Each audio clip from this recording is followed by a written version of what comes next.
수요일 저녁 예배 하나님께 드리겠습니다.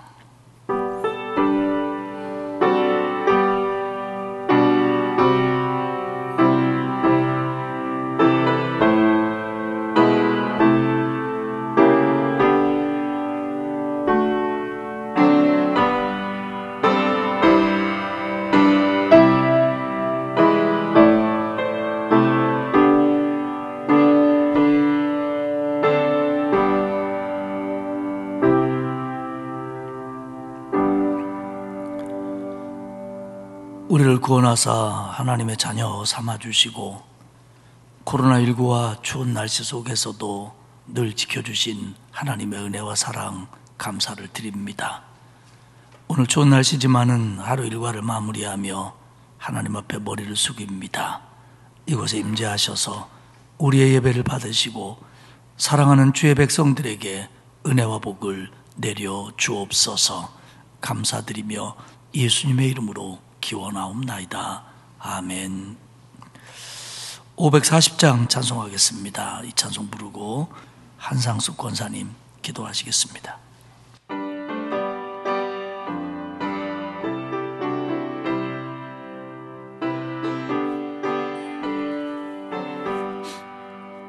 주의 음성을 내가 들으니 사랑한단 말일세. 믿는 마음으로 주께 가오니 나를 영접하소서. 내가 매일 십자가 앞에 더 가까이 가오니 구세주의 흘린 보배 피로써 나를 젊게 하소서. 주여 넓으신 은혜 베푸사 나를 받아주시고 나의 품은 뜻 주의 뜻같이 되게 하여 주소서. 내가 매일 십자가 앞에 더 가까이 가오니 구세주의 흘린 보배 피로써 나를 젊게 하소서. 주의 보좌로 나갈 때에 어찌하니 기쁠까. 주의 얼굴을 항상 배우니 더욱 친근합니다. 내가 매일 십자가 앞에 더 가까이 가오니 구세주의 흘린 보배 피로써 나를 젊게 하소서. 우리 구주의 넓은 사랑을 증량할 자 없으며 주가 주시는 참된 기쁨도 헤아릴 수 없도다. 내가 매일 십자가 앞에 더 가까이 가오니 구세주의 흘린 보배 피로써 나를 젊게 하소서. 아멘. 여호와는 나의 목자시니 내게 부족함이 없으리로다. 그가 나를 푸른 풀밭에 누이시며 실만한 물가로 인도하시는도다. 은혜와 사랑이 풍성하신 하나님 아버지, 새로운 한 해를 주셔서 주님 전에 예배의 자리에 발걸음 인도하여 주심에 감사합니다. 아멘. 죄와 허물로 죽었던 저희들을 십자가의 크신 사랑의 구원의 은혜로 죄를 사해 주시고 거듭나게 하여 주셔서 부족하고 연약하지만 하나님의 자녀로 참 자유를 누리게 삶을 또한 감사합니다. 아멘. 주님, 이 나라의 민족을 긍휼히 여겨 주시사 빛 대신 주님께서 찾아오셔서 하나님의 형상을 회복되게 하여 주시고 코로나로 인한 일상이 속히 회복하여 주시어 올해에는 정치적으로 대통령 선거가 앞두고 있습니다. 하나님께서 모든 일을 선하게 인도하여 주시옵소서. 몸된 그의 핏값으로 세우신 성전 주의 손이 그들과 함께 하심에 수많은 사람들이 믿고 주께 돌아오더라. 말씀 의지합니다. 초대교와 같은 성령의 역사가 새벽에 도우시라는 은혜를 사모하여 연약하고 작은 입술을 통하여 작은 불씨가 되어 희년의 기쁨으로 맞이하여 하나님께만 영광 돌리게 하여 주시옵소서. 아멘. 이 시간 말씀을 전하실 담임 목사님 양머리를 이끌어 가실 때 피곤치 아니도록 새 힘과 새 능력으로 권세 있는 말씀을 선포하실 때 말씀 속에서 삶으로 이끌어 주시는 은혜를 주시옵소서. 부목사님, 전도사님 해에 흩어져 계시는 이름도 빛도 없이 주님 나라와 영광을 위해 선교사님도 동일한 은혜를 베풀어 주시옵소서. 이 나라 이 민족을 이끌어갈 어린 영혼들 말씀과 기도 없이 살 수 없음을 고백합니다. 성령으로 인치시옵소서. 주님, 새해에 주님께서 하실 일을 기도 제목을 드렸습니다.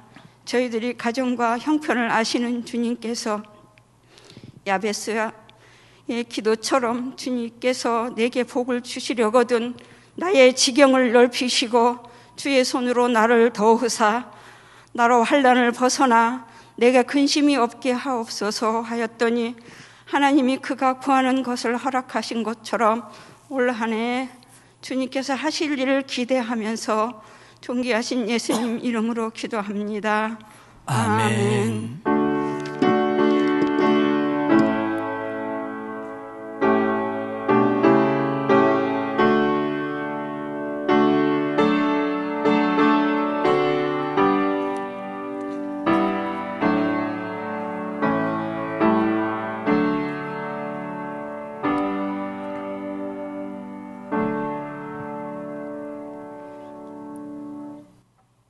동안 그 가정에서 묵상할 수 있고 또 가정 예배를 드릴 수 있는 교단에서 발행한 날마다 말씀다라가 예배서가 있는데 그게 조금 남았대요. 그래서 나중에는 살라고 해도 못 사니까 빨리 사시래요. 그래서 우리 목사님들이 목사님이 광고를 해야 늘 다 팔린다고 그렇게 얘기해서 제가 압력으로 인해서 광고를 합니다. 사세요. 하나님의 말씀은 히브리서 10장입니다. 오늘은 1절부터 읽어야겠지만 좀 길기 때문에 19절부터 읽겠습니다. 히브리서 10장 19절에서 마지막 절 39절까지 저하고 여러분이 한 절씩 교독을 하겠습니다. 히브리서 10장 19절입니다. 363페이지죠. 그러므로 형제들아 우리가 예수의 피를 힘입어 성소에 들어갈 담력을 얻었나니 그 길은 우리를 위하여 휘장 가운데로 열어놓으신 새로운 살 길이요 휘장은 곧 그의 육체니라. 또 하나님의 집 다스리는 큰 제사장이 계심에 우리가 마음의 뿌림을 받아 악한 양심으로부터 벗어나고 몸은 맑은 물로 씻음을 받았으니 참 마음과 온전한 믿음으로 하나님께 나아가자.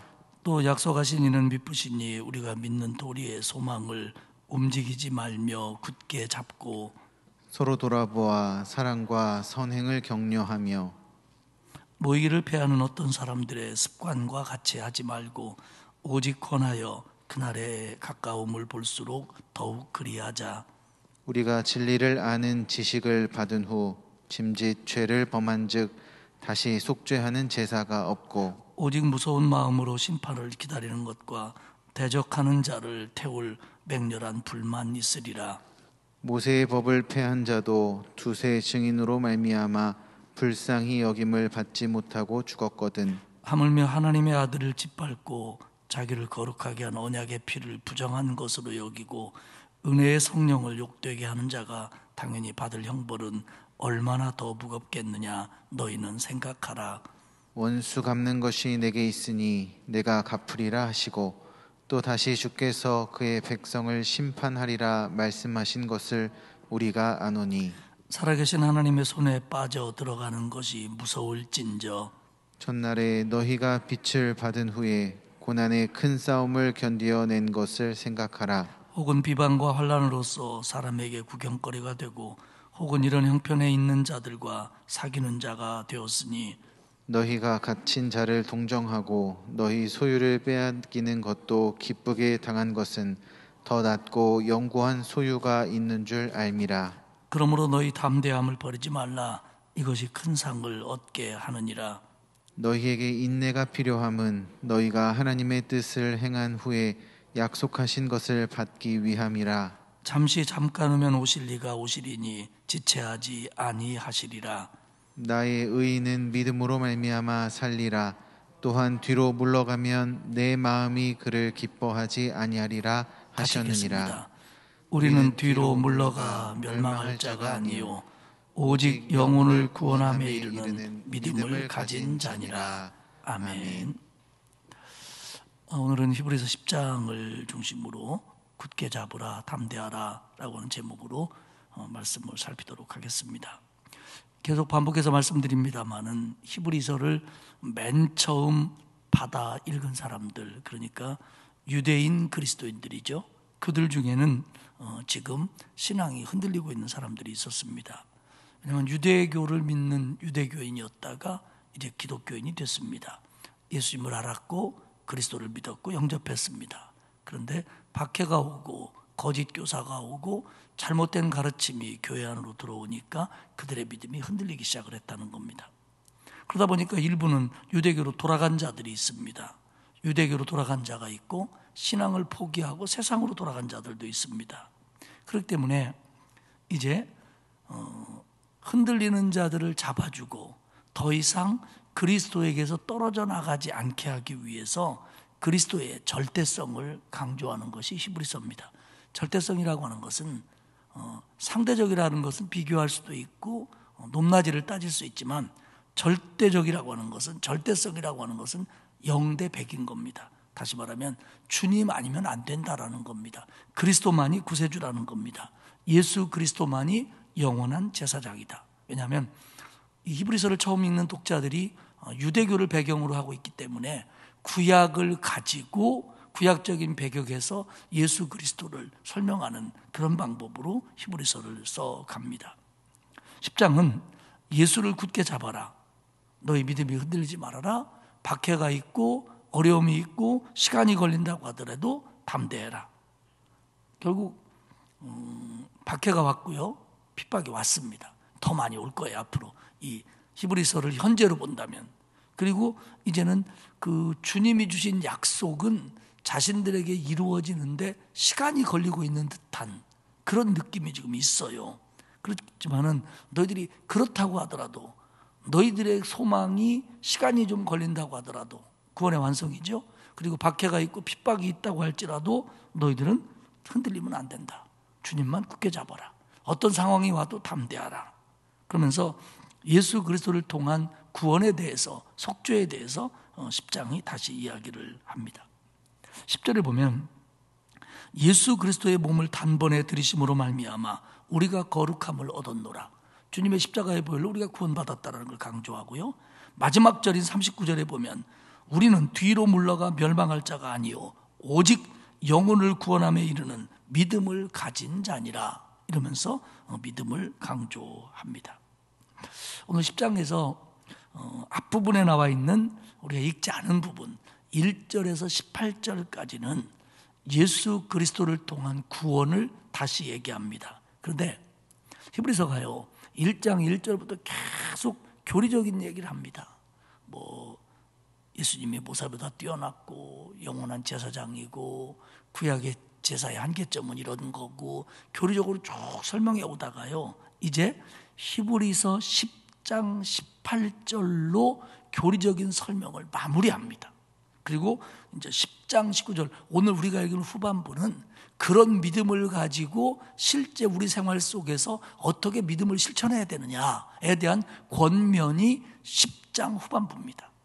그렇기 때문에 10장 전반부, 10장 1절에서 18절까지는 이제 교리적인 부분의 마무리이기 때문에 정말 히브리서가 하고 싶었던 얘기, 정말 히브리서가 교리적으로 꼭 결론 내리고 싶은 얘기, 그런 말씀들이 이 앞부분에 기록되어 있다, 이렇게 보면 될 것 같습니다. 역시 구약의 제사라든지 제물이라든지 제사장의 역할이라든지 이런 걸 통해서 예수 그리스도를 통한 구원을 비교 설명합니다. 구약을 바탕으로 예수 그리스도를 보다 보니까 그들 중에는 흔들리는 자들이 생기고 있는 겁니다. 그러니까 예수 그리스도를 통한 구원을 분명히 믿고 확신해야 흔들리지 않을 수가 있는 거죠. 그럼 오늘 현대 기독교인들에게는 어떠냐? 마찬가지입니다. 예수 그리스도를 통한 십자가의 구원에 대한 확신이 있어야 믿음이 흔들리지 않는 겁니다. 요즘 교회 다니는 사람 중에는 그냥 뭐 교회 다니는 것이 뭐 나쁠 거 없고 뭐 교양으로 보나 또 뭐 교제의 일환으로 생각해서 교회 다니는 분 없지 않습니다. 뭐 그런 분은 이렇게 추운 날씨에 교회 나올 리가 없죠. 이게 여러분 내가 이제 오늘부로 믿기로 했어요. 그러면 혹은 또 어떤 이들은 그래도 종교 하나 있으면 좋지 뭐 의지할 때도 있고, 그러니까 그래도 기독교가 깔끔하잖아, 가까이 있고 다니기 쉽고, 이래서 교회 다니는 분도 사실은 있습니다. 그러니까 뭐 물론 처음에는 그렇게 나왔을지라도 예수 그리스도의 십자가의 보혈을 통한 구원의 확신이 있어야 어떤 일이 생기고 어떤 상황이 변해도 믿음이 흔들리지 않는데, 여전히 그 마음뿐이라면 그냥 뭐 신앙 하나 있으면 좋지 뭐 옆집 사람이 가자고 하니까 이것뿐이라면 지금 그 유대교에서 왔다가 다시 돌아간 사람들처럼 상황이 바뀌고 박해가 오고 확신이 안 쓰니까 결국 돌아갈 수밖에 없다는 거지요. 그렇기 때문에 예수 그리스도를 통한 확신은 너무나도 중요한 겁니다. 그 10장 1절은 이렇게 얘기합니다. 율법은 장차 올 좋은 일의 그림자일 뿐이요 참 형상이 아니다. 장차 올 좋은 일, 이게 뭡니까? 그리스도를 통한 구원, 그리스도를 통한 천국, 이거의 그림자라는 거예요, 율법이. 그러면서 하반절에 뭐라고 하냐면 해마다 늘 드리는 감사 제사로는 나오는 자들을 언제나 온전하게 할 수 없느니라. 그러니까 구약의 그 제사는요, 예를 들어서 1년에 한 번 드리는 그 속죄제를 생각하면 이 대속죄일에 드리는 제사는 그 지난번 1년 전에 드렸던 속죄일 이후에 지은 위반 행위들을 거기서 다룰 뿐이지 그 죄를 저지른 이 속뿌리까지는 그 제사로는 해결할 수 없었던 거예요. 그렇기 때문에 이 일은 반복할 수밖에 없었던 거예요. 그러니까 올해 속죄제를 드린다 그러면 작년 속죄제 드린 이후에 지었던 죄들을 가지고 대제사장이 하나님 앞에 나아가는 거예요. 그 죄 문제만 해결하려고. 그러니까 이게 그때 해결하는 것이고 완전하지 못했기 때문에 반복할 수밖에 없었다는 겁니다. 반복할 수밖에 없었다는 겁니다. 그래서 그것은 죄를 기억나게는 해줬지만 죄 문제는 해결해 주지 못했다라고 3절이 얘기를 합니다. 그리고 4절에서는 짐승의 피로는, 희생제물의 피로는 능히 죄를 없이 할 수는 없다 얘기합니다. 그러니까 겉으로 지은 죄를 깨닫게는 해주지만 그 죄를 지은 속을 해결해 주지는 못한다는 겁니다. 영구적으로 해결해 주지 못한다는 겁니다. 이 부분이 조금 이제 그렇다면 구약의 속죄제의 기능은 뭐냐 이렇게 얘기할 수 있는데 이렇게 한번 생각해 보세요. 자, 오늘 대속죄일을 맞이해서 온 백성들이 진심으로 그 일에 임했다고 그럽시다. 물론 진심으로 임하지 않는 사람들은 뭐 해당 사항이었고요.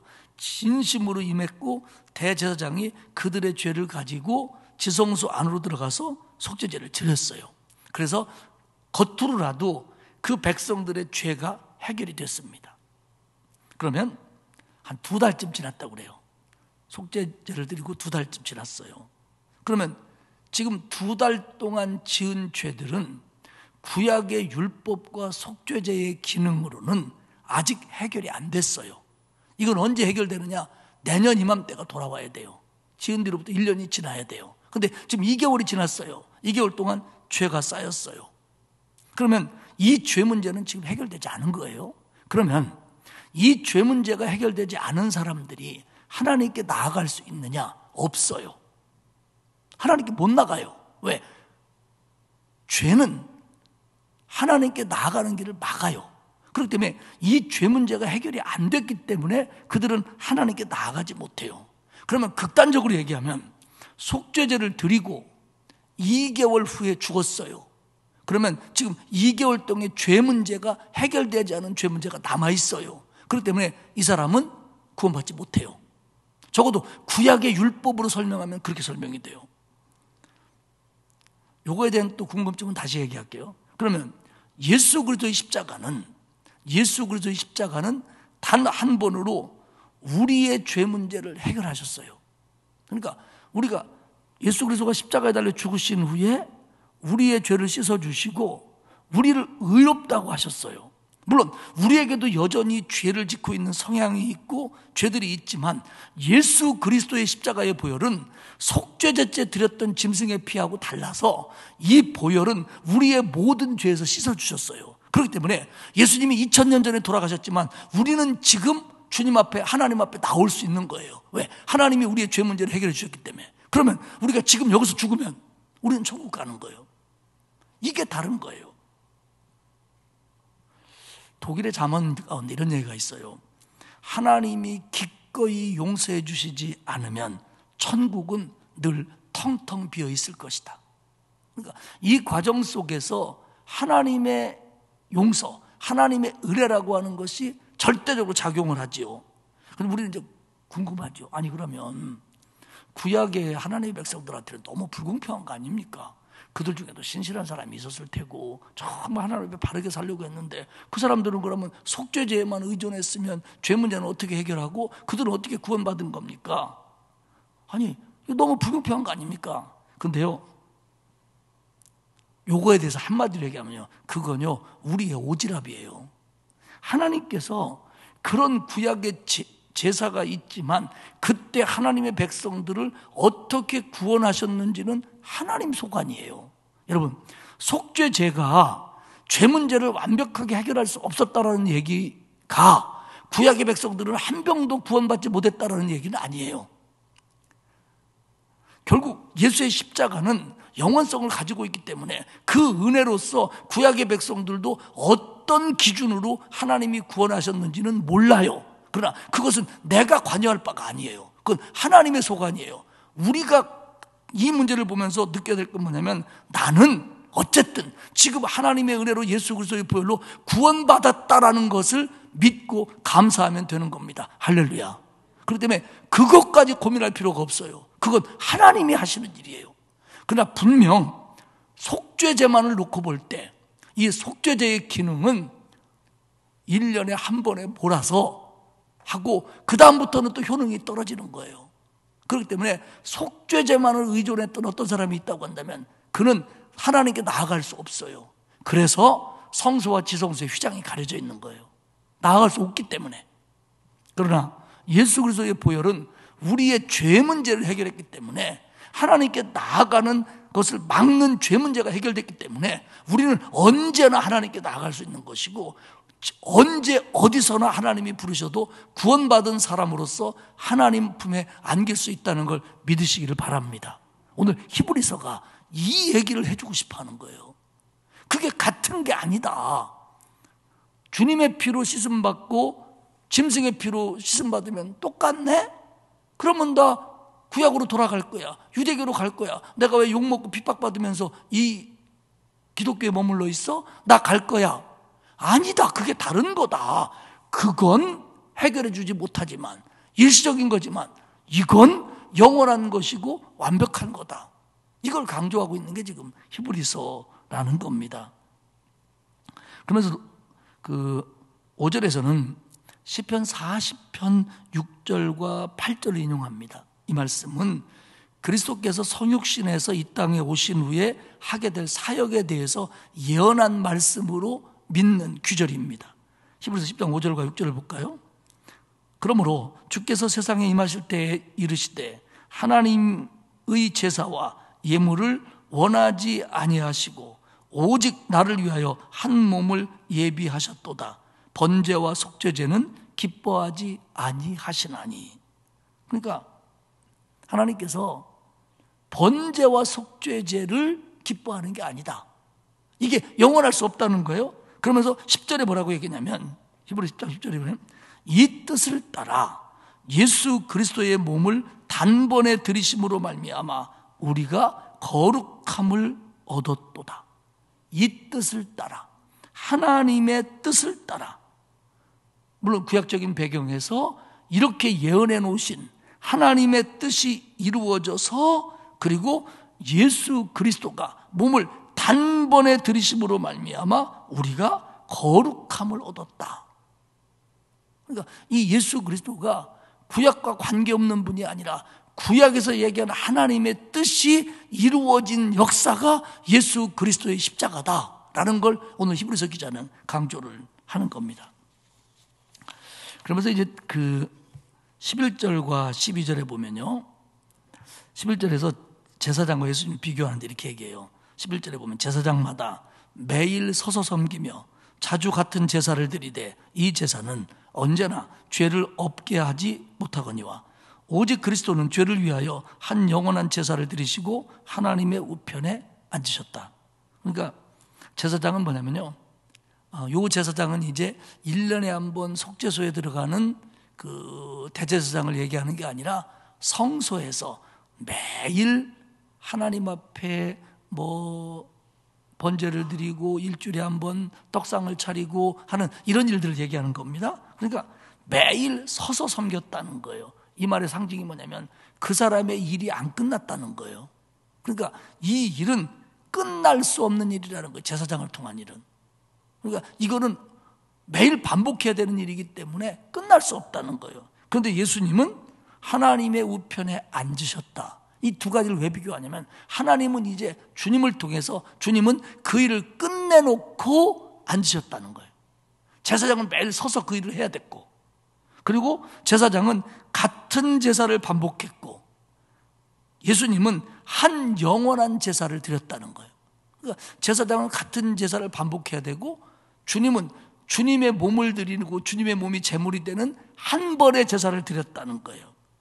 그리고 제사장이 하는 일은 그렇게 수고하지만 죄를 없게 하지는 못하고 예수님은 죄 문제를 해결하셨다는 거예요. 이 두 가지를 비교하는 겁니다. 그러니까 같은 게 아니라는 거예요.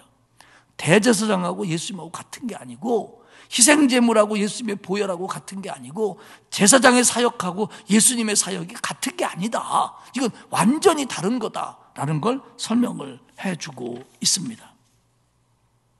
그러면서 14절에 말하기를 그가 거룩하게 된 자들을 한 번의 제사로 영원히 온전하게 하셨느니라.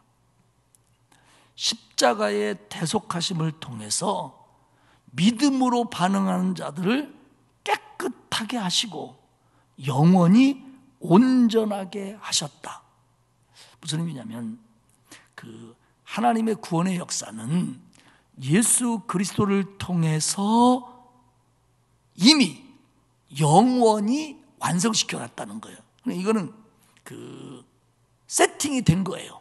그러니까 예수 그리스도를 통해서 그 믿는 자들을 거룩하게 하시고, 그리고 그들을 마지막에 가서는 구원하신다고 하는 하나님의 구원 사역을 예수님의 십자가를 통해서 완벽하게 세팅해 놨어요. 그런데 우리 믿는 개인에게 있어서는 이것은 아직 진행형입니다.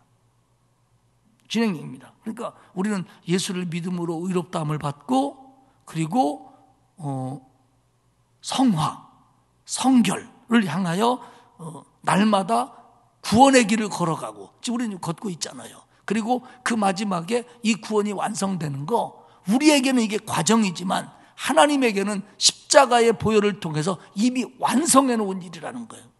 이게 내가 어떻게 한다고 해서 이 하나님의 구원 계획이 바뀌는 건 아니에요. 그러니까 이걸 얘기하는 거예요. 그러니까 하나님은 십자가를 통해서 이 일을 이미 온전하게 해놓으셨다. 온전하게 해놓으셨다. 어떤 분이 목사님에게 찾아와서 물었답니다. 내가 정말 오늘 설교를 듣고 깨닫고 보니까 내가 느낀 바가 많습니다. 그런데 제가 구원을 위해서 무엇을 해야지요? 물었대요. 근데 목사님이 물었대요. 아무것도 할 거 없다고. 당신이 구원을 위해서 할 게 없다고. 주님이 구원을 다 만들어 놨다고. 물론 믿어야지요. 믿어야 구원받지만 내가 구원을 위해서 뭔가 이바지할 건 없다는 거예요. 왜? 하나님이 다 이미 만들어 놓은 거예요. 우리는 그 사실을 받아들이기만 하면 되는 거예요. 믿기만 하면 되는 거예요. 그 길을 따라만 가면 되는 거예요. 이게 구원이에요. 내가 구원을 위해서 물론 우리가 전도도 하고 선교도 하고 어떤 영혼을 구원하기 위해서 기도도 하고 하지만 그것 때문에 구원되는 게 아니고 이미 구원의 길은 완성되어 있고 구원의 길은 세팅되어 있고 이런 과정들을 통해서 믿음만 갖는다면 우리는 그 길을 가는 거죠. 그 길을 가는 겁니다. 18절에 얘기합니다.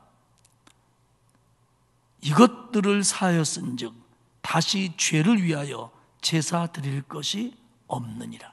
직역을 하면 이런 뜻이에요. 이와 같은 사제가 있는 곳에 다시 죄를 위한 제사는 필요 없다. 그러니까 주님이 십자가를 통해서 우리를 구원하셨기 때문에 우리가 속죄 제물을 드린다거나 짐승의 피를 드린다는 건 의미가 없다는 거예요. 우리는 물론 다 알죠. 그러나 구약적인 배경을 가진 사람들은 예수 그리스도를 통해서 구원에 대해서 이야기하면서도 그래도 내가 희생제물 드려야 되는 거 아닌가? 이렇게 생각했다는 겁니다. 결국 오늘 28절은 히브리서에 나타난 그 이론적인 설명, 교리에 대한 설명의 마지막 구절이에요. 그러니까 다시 죄를 위한 제사는 필요 없다는 겁니다. 주님이 해놨기 때문에, 주님이 완성했기 때문에 다시 제사를 위한 희생제물은 필요 없다는 거예요. 그러니 너희들은 흔들리지 말고 예수 잘 믿으라는 거예요. 율법에 따른 제사장도 필요 없고 율법에 따른 제사도 필요 없다. 오직 영원한 속죄를 위해서는 예수 그리스도의 십자가밖에 없다. 그러니 이거 붙들어야 된다. 이게 이제 히브리서가 얘기하고 있는 교리의 종지부입니다. 그리고는 이제 이런 믿음을 가진 사람들이 주어진 상황 속에서 어떻게 살아야 되느냐에 대해서 이제 히브리서 10장 19절부터 쭉 마지막 장인 13장 25절까지 얘기를 해요. 그래서 그 유명한 11장에 가서는 믿음에 대해서도 얘기하고 이제 쭉 얘기를 하는데 19절에 보면 이렇게 돼 있어요. 예수의 피를 힘입어 성소에 들어갈 담력을 얻었나니. 예수의 피를 힘입어 주님의 은혜로, 하나님의 은혜로 성소에 들어갈, 또 설명하지만 성막, 성전, 큰 의미에서 성소라고 부르는 성소에는 언약궤가 있고 대제사장이 1년에 한 번씩 들어가는 그 지성소가 있고 성소가 있습니다. 그런데 이 지성소와 성소를 구분하지 않고 통틀어 부를 때 그냥 성소라고 부르기도 합니다. 그러니까 여기서 성소에 들어간다라고 하는 것은 지성소 성소일 때 성소 부분에 들어간다는 얘기가 아니고 하나님이 계신 곳, 하나님이 임재하는 곳으로 나아갈 때 이런 의미입니다. 그러니까 엄밀히 따지면 여기서 성소라고 하지만 구약적인 개념으로는 지성소지요. 그러니까 예수 그리스도의 은혜로 우리는 하나님 앞에 나아갈 담력을 얻었다. 여기서 왜 담력이라는 단어를 쓰냐면 여기서 이 담력은 담대함이고요. 이 담대함은 믿음에서 나오는 거예요. 믿음에서. 그러니까 우리는 예수 그리스도를 믿음으로 내가 하나님 앞에 나아갈 수 있다라고 하는 믿음을 얻었어요. 그래서 이 믿음은 우리를 담대하게 만듭니다. 무슨 얘기냐면 구약에서는 하나님 앞에 지성소에 못 들어가요. 어떻게 들어가요? 1년에 한 번 대제사장이 들어가는데 그것도 자기 죄를 씻지 않고 들어가면 대제사장이 거기서 죽어요. 다른 사람 못 들어가요. 그러니까 하나님 앞에 나아간다라고 하는 건 히브리서를 읽는 첫 번째 독자에게는 굉장히 파격적인 얘기예요. 아니, 어떻게 우리가 하나님 앞에 나아가? 어떻게 하나님의 임재 앞으로 우리가 나아가? 그래도 괜찮아? 이렇게 생각할 때예요. 그러니까 뭐라고 얘기하냐면 주님의 은혜로 하나님 앞에 나아갈 담력을 너희가 얻었다. 그게 뭐냐? 믿음이라는 거예요. 우리는 다 예수 믿고 하나님 앞에 나아간다는 게 극히 당연한 얘기지만 이 사람들에게는 굉장한 쇼킹한 얘기예요. 어떻게 하나님 앞에 나아가냐? 죽으려고. 그러면서 20절에 그 길을 열어놨다는 겁니다. 그 길이 열렸다는 겁니다. 그런데 그 길이 어떤 길이냐? 휘장 가운데로 열어놓으신 새로운 살 길이다. 이렇게 얘기하십니다. 그러니까 이 휘장은 말씀드린 것처럼 언약궤가 있는 지성소와 또 성소를 가로막고 있는 휘장이죠. 커튼이죠. 막입니다. 그런데 이것 때문에 사실은 하나님께 나아가는 길이 어떻게 보면 막아놓은 길이고, 그리고 대속죄일은 이 길이 열려서 대제사장이 그 안으로 들어가는 거죠. 그러니까 이 휘장이 하나님께 나아가는 것을 막기도 하고 열기도 하는 기능이 있는 거예요. 그런데 이 휘장 가운데로 주님이 새로운 길을 열어놓으셨는데 그것은 살 길, 우리를 살리는 길이라는 거예요. 그러니까 전에는 거기로 들어가는 길이 없었어요. 커튼 하나지만. 그런데 주님이 십자가를 통해서 그 길을 열어놓으신 거예요. 그래서 주님이 십자가에 달려 돌아갈 때 예루살렘 성전에 성소와 지성소를 가르던 휘장이 찢어집니다. 그러니까 이건 물리적으로 시각적으로 주님이 하나님께로 나아가는 길을 열어놨다는 것을 상징적으로 보여준 사건이에요. 그리고 그 뒤로는 누구도 주님이 열어놓은 길, 전에는 그 길이 죽을까 봐 두려워했던 길인데 이제는 그 길이 열려서 새로운 길이고 그 길로 가야만 우리가 사는 거예요. 그래서 그 길은 새로운 길이고 그 길은 우리를 살게 하는 길입니다. 그러면서 말하기를 휘장은 곧 그의 육체니라. 그러니까 그리스도를 통해서만, 전에는 그 휘장을 통해서 하나님 앞으로 나아갔는데 이제는 그리스도를 통해서 하나님 앞에 가는 거죠. 그러면 우리를 하나님 앞에 가게 하기 위해서 그리스도는 그 몸을 희생했다는 거예요. 십자가에 달려 죽었다는 겁니다. 이게요, 정말 굉장한 얘기입니다. 우리는 사실 처음으로 우리가 예수 믿을 때 구약을 모르고 예수 믿으면 구원받는다. 예수 믿으면서 구원받은 사람은 하나님께 나아갈 수 있다. 우리는 이것부터 먼저 배웠지요. 그러나 구약을 알고 있는 사람, 하나님께 나아갈 수 있는 길은 없고 죄 문제를 해결할 수 있는 건 일시적인 거고 그 휘장 안에는 1년에 한 번 대제사장이나 들어가고 이런 상황 속에서 그 길로 들어갈 수 있다, 아무나 갈 수 있다, 예수 그리스도의 십자가를 통해서 갈 수 있다라는 것을 들은 사람들은 이건 너무나도 충격적인 얘기고 받아들이기 쉽지 않은 얘기였다는 거예요. 그러다 보니까 헷갈리기도 했고 누가 잘못 가르치면 넘어가기도 한 거예요. 그리고 저도 오늘 이제 말씀을 또 준비하면서 생각한 게 뭐냐면, 지금 우리가 태어나서 하는 것이 얼마나 이게 신앙적으로 축복인지. 코로나가 있긴 하지만 우리 구약에 태어났어 봐요. 아이고, 특히 내가 만약 이스라엘서 광야에서 살 때 태어났어 봐. 나 더위 무지하게 싫어하는데 그때 태어났어 봐요.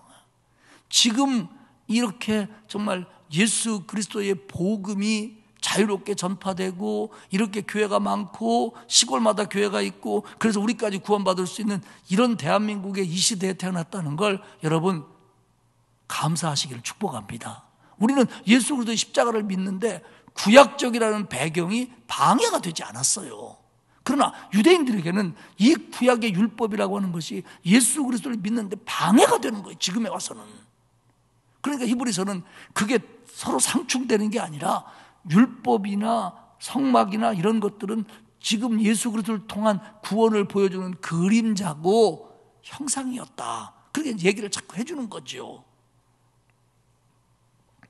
그러면서 21절에 얘기합니다. 하나님의 집 다스리는 큰 제사장이 계심에 하나님께 나아가자.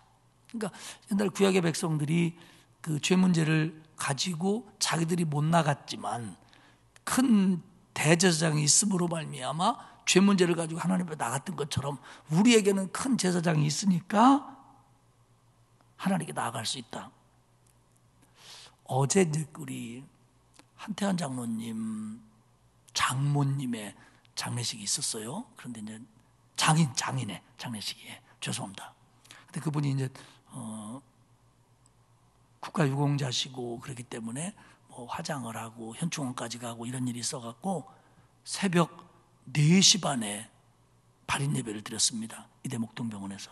그래서 저희들이 제가 예배 드렸는데 재밌는 건 장례 지도사인지 거기 직원인지 아는 분이 여자분이 그 장례식을 다 우리에게 코치를 하더라고요. 그래서 시작을 하는데 오더니 그래요. 여기 큰 목사님 어디 계시냐고. 담임 목사님이라는 용어를 모르는지 안 쓰는지 큰 목사님 어디 있냐고. 나 찾는 것 같아서. 그래서 옆에서 우리 목사님, 담임 목사님 계시다고. 그러니까 왜 그 절에 가면 큰 스님 있잖아요. 그러니까 아마 그 개념으로 내가 그랬어요. 아니 스님이 오면 담임 스님 어딨냐 이렇게 물어봐야지 왜 담임 목사인데 큰 스님 아니 큰 목사님 하는데 여기 보니까 오늘 성경에 보니까 우리에게 큰 제사장이 계심에. 그러니까 교회에서 큰 목사님이라고 하는 것도 나쁜 건 아닌 것 같죠? 예. 그렇다고 또 다음번에 기도할 때 우리 큰 목사님 그러면 김춘학 목사님인 줄 알아. 키 제일 크니까. 그런데 대제사장보다 더 월등하신 제사장이다. 그런 개념으로 받아들이면 될 것 같아요. 그러니까 제사장을 통해서만 하나님 앞에 속죄제를 드렸고 제사장을 통해서만 화목제를 드렸고 제사장을 통해서만 감사제를 드렸는데 이제는 우리 주님을 통해서 우리가 그 모든 걸 할 수 있다. 이런 표현이 오늘 우리에게 큰 제사장이 있다. 그리고 이 모든 것을 설명하는 단어가 뭐냐면 하나님께 나아갈 수 있다는 거예요. 이스라엘 백성들은 하나님께 스스로 혼자는 못 나갔어요. 그런데 우리는 하나님께 나아갈 수 있다는 거예요. 이게 결국 여기서 받아들여서 루터가 주창한 것이 뭐냐면 만인 제사장주의예요. 왜냐하면 이렇게 됐는데도 로마 가톨릭 교회는 사제를 통해서만 하나님께 나아갈 수 있다고 가르쳤으니까요. 루터가 개혁하면서 무슨 얘기냐? 어떤 제사장도 어떤 사제도 성도들을 하나님 앞으로 나아가는데 막거나 그 사람을 통해서 갈 수 있는 건 아니다. 물론 말씀을 배워야 되고 양육을 배워야 되지만 그러나 하나님께 나아가는 길은 예수 그리스도를 통해서 나아가는 거지. 누가 우리를 어떤 사람을 통해서 나아가냐? 그런 거 없다. 이게 이제 그 개혁 정신 아닙니까? 종교 개혁 정신 아닙니까? 그리고 우리는 그 신앙을 승계받은 사람들이고요. 성서적인 얘기입니다. 하나님의 집을 다스리는 큰 제사장이 계시니까 하나님께 나아가자. 하나님께 나아가자. 그러면서 그렇게 나아가기 위해서는 몇 가지 조건이 있다는 거예요. 22절에 보면 우리가 마음의 뿌림을 받아 악한 양심으로부터 벗어나고 몸은 맑은 물로 씻음을 받았으니 참 마음과 온전한 믿음으로 하나님께 나아가자. 참 마음이 있어야 된다는 거예요. 가식이 없는 순수한 마음, 온전한 믿음. 그리스도만이 나의 구원이시다. 그리스도만이 나를 하나님께로 이끌 수 있는 길이다 라고 믿는 믿음. 그 다음에 마음은 뿌림을 받아 악한 양심으로부터 벗어나고 하나님 앞에 죄의 고백이 있어야 되고요. 몸은 맑은 물로 씻음을 받았으니 이건 세례를 의미할 수도 있고 정결한 삶을 말할 수도 있어요. 그러니까 예수 그리스도를 통해서 하나님께 나아갈 수 있는 길이 열렸는데 이제 우리는 그분을 의지하고 나아가면 되는데 그러기 위해서는 예수만이 이 길이다. 주님을 믿는 것만이 하나님께 나아갈 수 있다라고 하는 믿음을 가져야 되고 그리고 늘 죄 씻음을 받아야 되고 그리고 죄 씻음을 받은 자답게 살아가는 모습들을 통해서 주님께 나아가야 된다는 거예요. 이 얘기는 뭐냐면 처음에는 그런 게 없어도 예수 그리스도를 믿는 마음 하나만 가지고 나아갈 수 있어요. 하나님께. 그런데 예수를 믿으면 믿을수록 내 죄 문제가 걸리고 내 행동이 뒷받침 안 되면 길이 없어서가 아니라 내 스스로가 거기서 주춤거리는 거예요. 오늘 그 얘기를 하는 겁니다. 지금. 그러니까 우리가 예수를 믿으면 믿을수록 깨달음이 깊어지기 때문에 이 깨달음에 걸맞는 영적 태도와 이 깨달음에 걸맞는 삶의 스타일이 있어야 하나님께 나아가는 것이 더 완벽해지지. 하나님께 나아가는 걸 믿는다고만 하면서 계속 가식적인 행동을 한다거나 참된 믿음이 없다거나 죄 문제도 해결하지 않는다거나 이러면 자꾸 주님께로 가는 길이 없어지는 게 아니라 그 길에서 내가 주춤거린단 말이에요.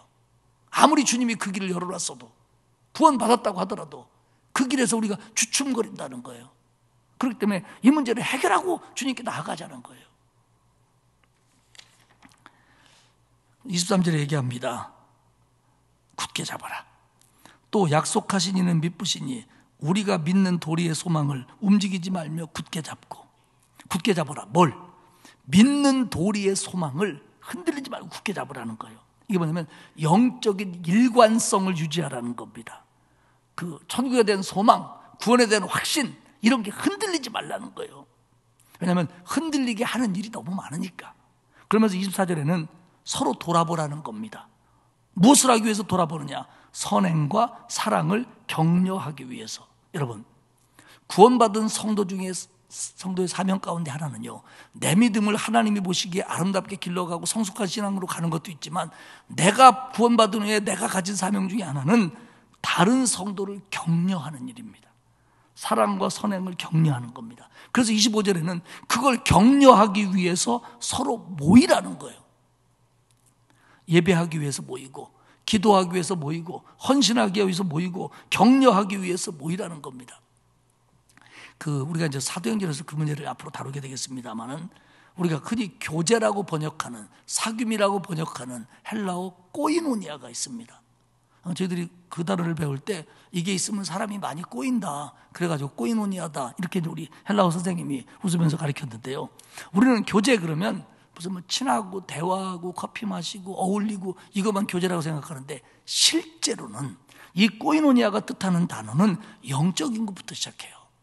예배의 사귐, 기도의 교제, 헌신의 사귐, 격려의 사귐, 이런 것들을 하기 위해서 차를 마시는 거고, 이런 것들을 이루기 위해서 모이는 것이고, 이런 열매를 맺기 위해서 대화를 하는 거예요. 이게 그리스도인의 정상적인 교제라는 거예요.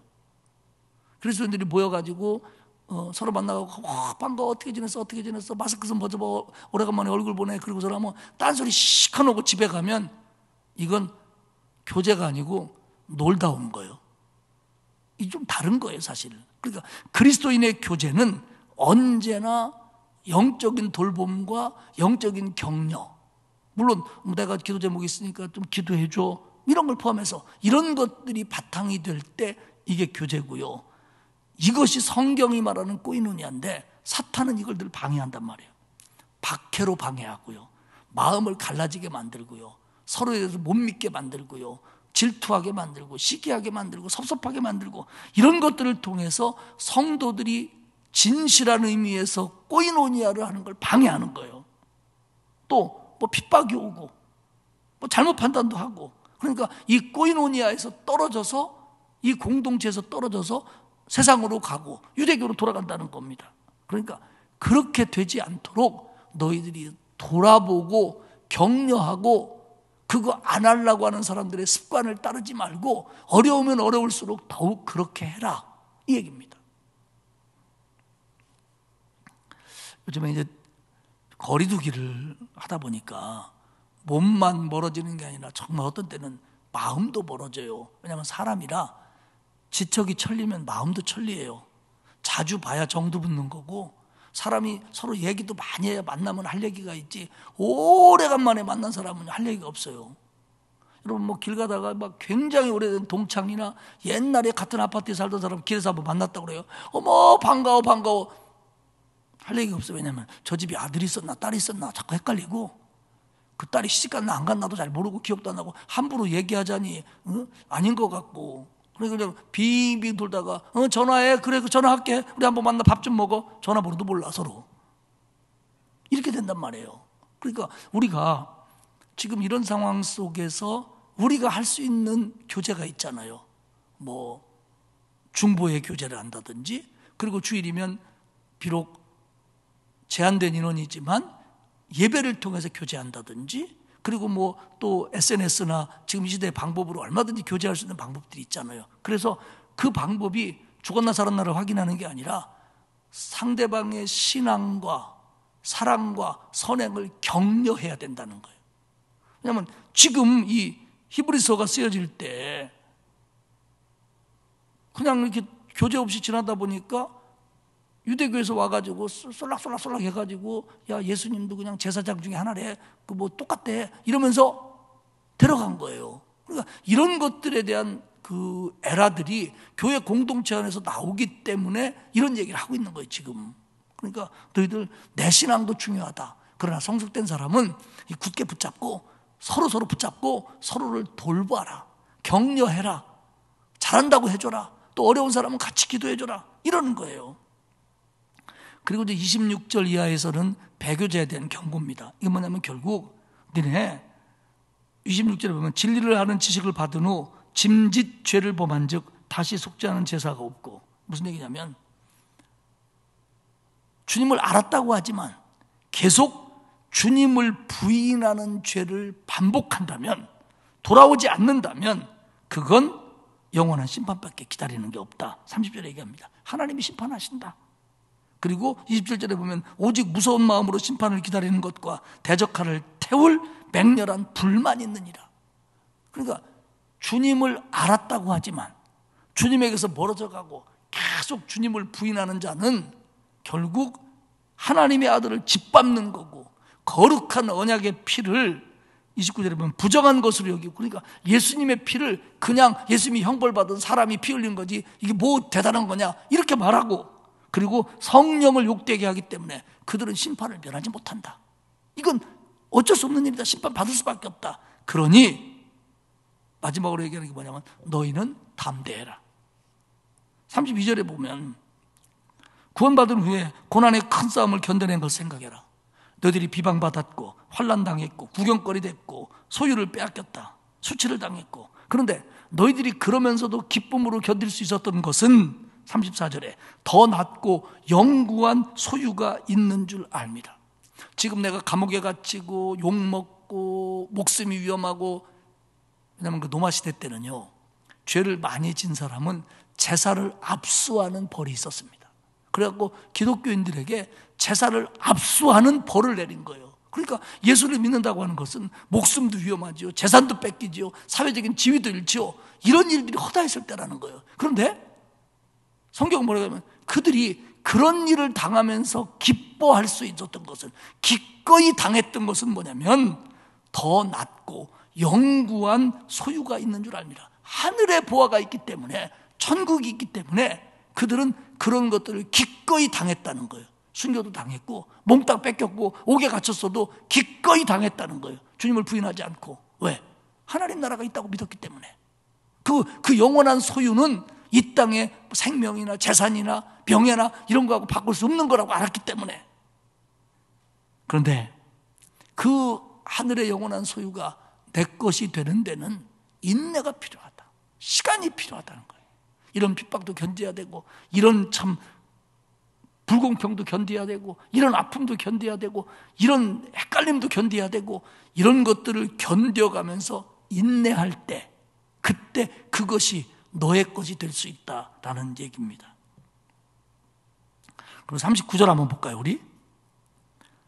이게 이제 10장의 결론인데, 우리는 뒤로 물러가 신앙을 부인하고 유대교로 돌아가 세상으로 돌아가 예수를 포기해 멸망할 자가 아니요 오직 영혼을 구원함에 이르는 믿음을 가진 자니라. 할렐루야.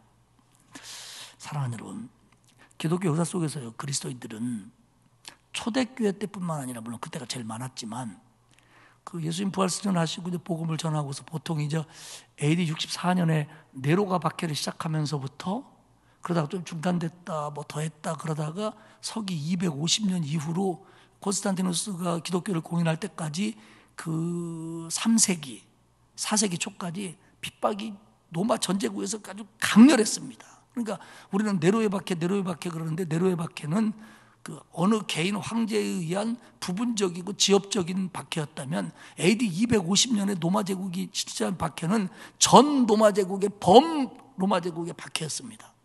근데 그때뿐 아니라 기독교인들은 그 후를 지나면서 많은 오해를 받았고 많은 차별을 받았고 또 많은 손해를 받고 심지어는 많은 유혹까지 당했어요. 사탄으로부터. 그런데 그럼에도 불구하고 믿음의 선진들은 그 가운데서도 그런 일들을 좋은 사람이 어디 있겠어요?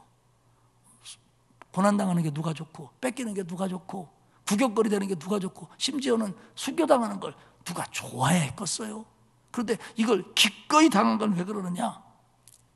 나는 구원받은 사람이고 나는 이 세상의 것보다 더 귀한 것이 저기 있고 저걸 잡기 위해서 이걸 포기할 수밖에 없고 저걸 포기하면서 이걸 잡을 수는 없다. 그러니 나는 순교도 당할 거다. 뺏길 수도 있다. 나 감옥에 갇혀도 좋다. 이런 마음으로 복음을 들고 여기까지 오고 우리까지 온 거죠.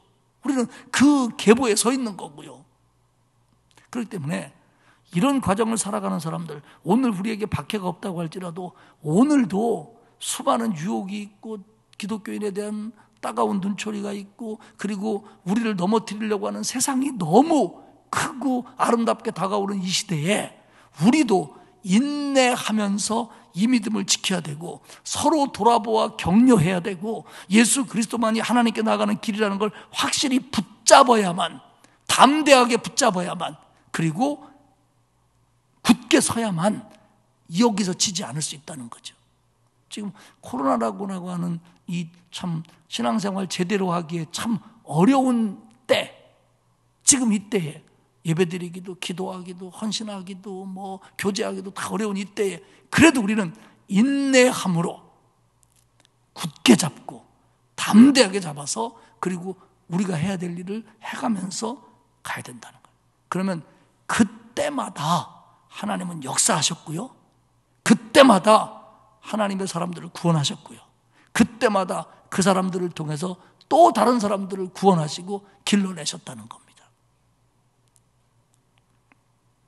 히브리서 기자는 예수 그리스도를 통한 구원을 믿지 못하는 사람들, 헷갈려하는 사람들, 너무 하찮게 여기는 사람들, 믿다가 돌아간 사람들을 안타까워하며 예수 그리스도만이 하나님 앞에 우리를 나아갈 수 있도록 만들어준 그 새로운 길을, 우리가 살 길을 열어놓으신 분이다 라는 걸 강조하고, 그렇기 때문에 이 믿음과 소망을 확실히 잡고 굳게 잡고 인내하며 흔들리지 말고 가야 한다 라는 것을 오늘 이야기를 합니다. 사랑하는 여러분, 상황은 다르지만 지금도 우리를 흔들고 있는 것들이 많습니다. 또 우리의 믿음을 약하게 하고 예수를 믿는다고 하지만 세상을 사랑하게 하려고 하는 것들이 얼마나 많은지 몰라요. 여러분, 흔들리지 맙시다. 그리고 확실하게 붙잡읍시다. 그리고 주님이 기뻐하시는 길로 저와 여러분이 함께 갈 수 있기를 주님의 이름으로 축복합니다. 기도하겠습니다.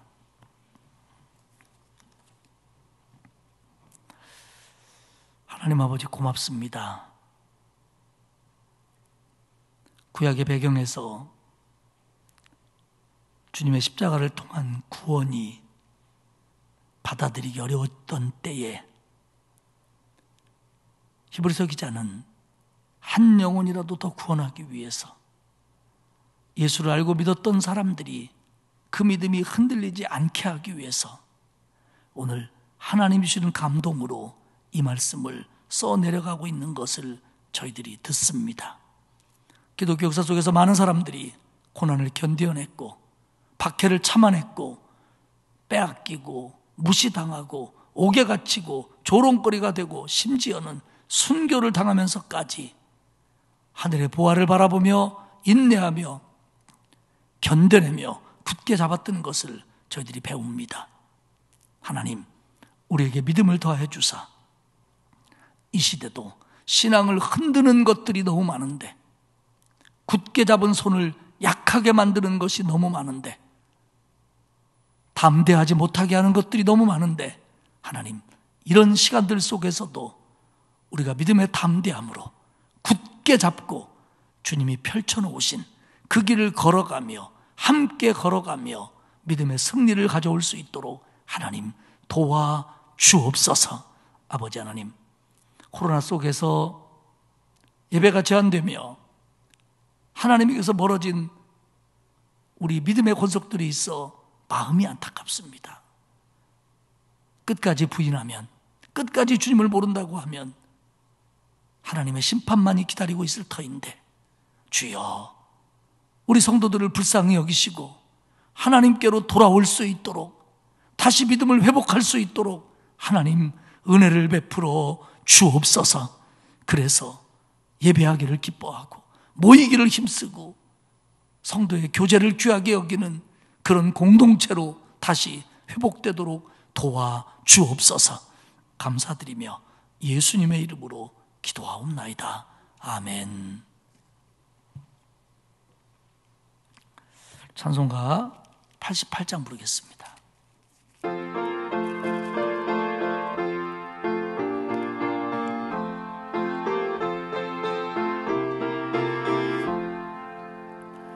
내 진정 사모하는 친구가 되시는 구주 예수님은 아름다워라. 산 밑에 백합화요 빛나는 새벽별, 주님 영원할 길 아주 없도다.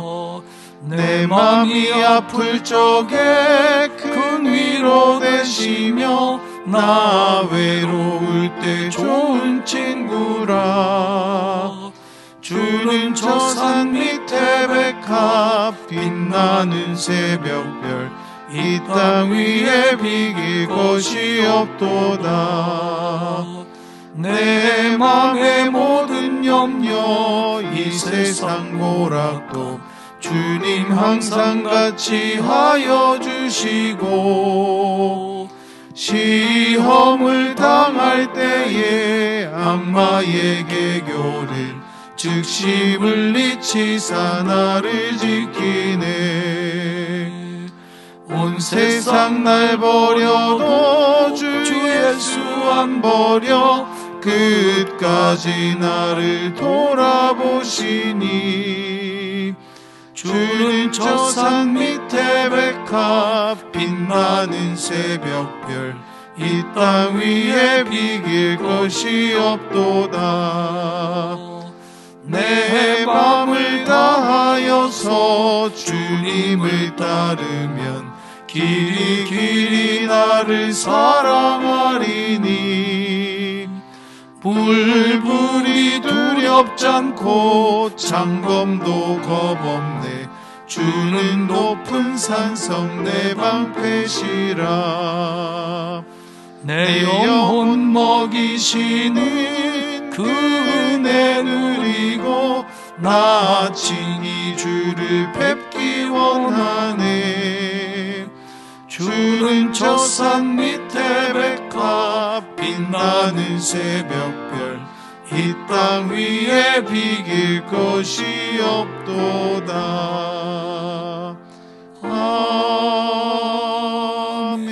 아멘.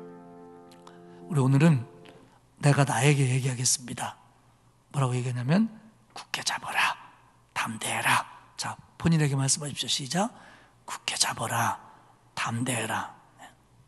우리 모양은 다르지만 이 시대도 우리의 믿음을 흔들어 놓는 게 너무 많습니다.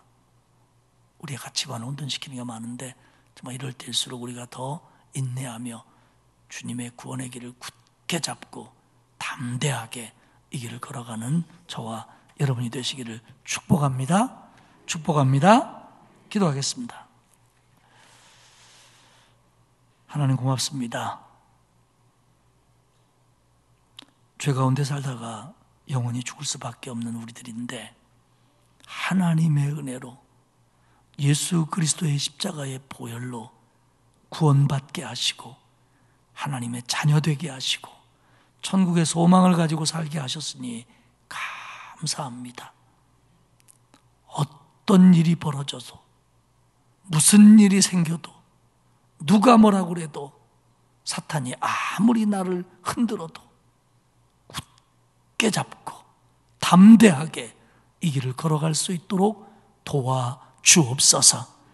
주님이 나를 위해서 십자가에 달려 죽으셨고 주님이 나를 위하여 새로운 길을 여시고 나를 살리는 길을 열어놓으셨사오니 그저 담대하게 주님과 함께 이 길을 걷게 하시옵소서. 나뿐 아니라 내 가족들, 우리 성도들, 이웃들을 격려하며 함께 이 길을 걸어가는데 이바지할 수 있는 내가 되도록 주님 우리를 붙잡아 주옵소서. 아버지 하나님,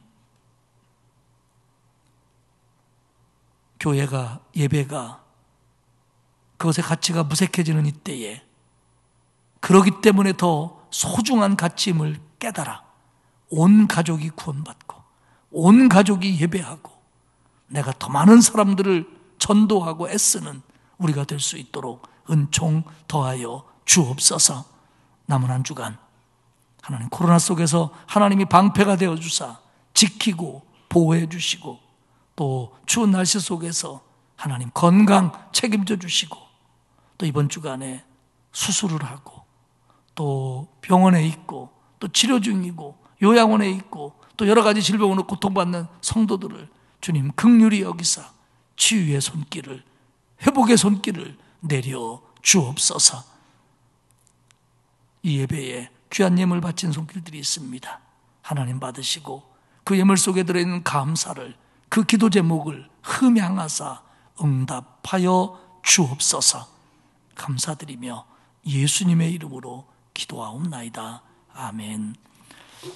하늘에 계신 우리 아버지, 아버지의 이름을 거룩하게 하시며 아버지의 나라가 오게 하시며 아버지의 뜻이 하늘에서와 같이 땅에서도 이루어지게 하소서. 오늘 우리에게 일용할 양식을 주시고 우리가 우리에게 잘못한 사람을 용서하여 준 것 같이 우리 죄를 용서하여 주시고 우리를 시험에 빠지지 않게 하시고 악에서 구하소서. 나라와 권능과 영광이 영원히 아버지의 것입니다. 아멘.